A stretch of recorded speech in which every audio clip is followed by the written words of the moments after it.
Dude, are you gonna hook up with a Mexican girl? You're trying to hook me up with them, dude. Dude, it'd be great if you did, buddy. I get it, man. Sweet brown sugar.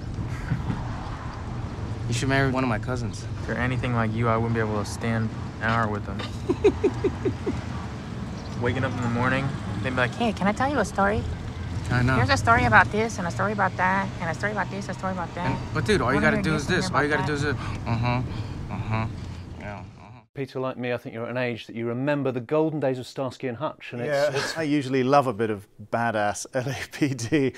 I loved Denzel Washington's performance as Detective Alonzo Harris in David Ayer's classic script for Training Day. I've got to say, I was very disappointed by this. I thought this was a very bland bromance, which gestured continuously towards realism and edginess and grittiness, but it always ended up with just them being, you know, kind of in love with each other and being super cool guys, but also very male and very macho. There's an extraordinary scene where... They don't have sex. No, they don't, but they near sort of, conceptually. I mean, Michael Peña has a scene where he gets to fight. He gets to throw down with some guy in his apartment. He gets to take his badge off and his gun and has a fight, and the guy really respects him afterwards. Really, there's no bad feeling afterwards at all. There's they have a kind of real macho bonding session. Yeah, they're like stags on the heath, aren't they? They were like, I don't know, that Oliver Reed and Alan Bates, really. I mean, it was extraordinary. I've got to say, beautiful. Sort of.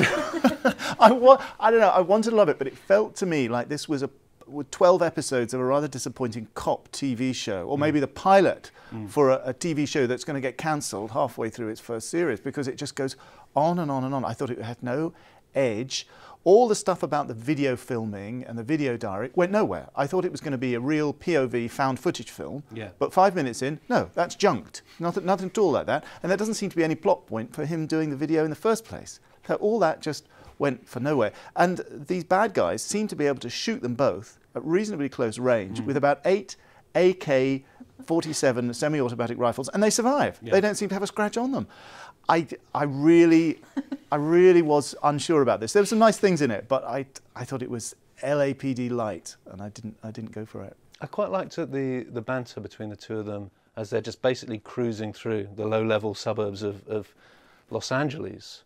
I liked all that, but the Mexican drug cartel, I thought you didn't get rid of that. Don't you think? Yeah, I mean, I think the thing that the banter sort of provokes is the sort of ethnic tension, you know, as comedy, and it's all riffing on that, and that's very nice and very, very charming. I agree that the Mexican drug cartel are a bit stereotyped. They're very evil. Oh, they're very evil. Yeah, a bit stupid as well. Quite stupid, and they say things like, we've been cackling all morning because they say things like, rest in peace, which is, they pun as well, you know, it's great. But no, I thought it was charming, actually. I really liked it. I mean, I can see where you're coming from, but I really loved the sort of texture of it. I thought these guys had a good chemistry and sort of cruised along in a pretty... but I agree that plot-wise, they just go to even the most innocuous house call.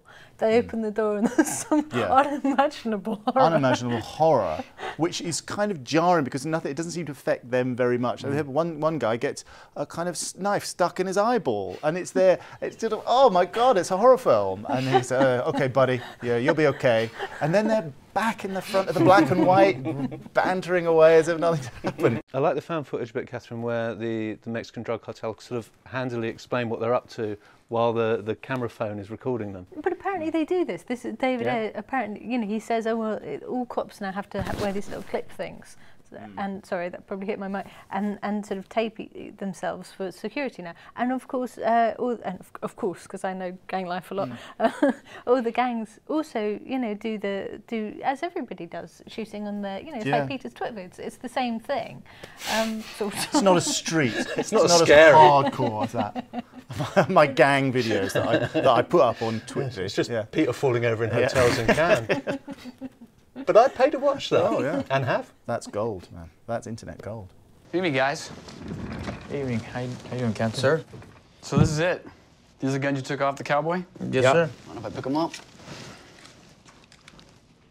Fancy. That's some nice hardware. Yeah, I heard he took a shot at you. You okay? Yeah, I'm fine. Good? He's good. Liberace's AK. This looks like Liberace's AK. Keep up the good work, guys. I really appreciate it. Carry on. Thank you. Thank you. Good evening, sir. Good night, Van Hauser. Evening, sir.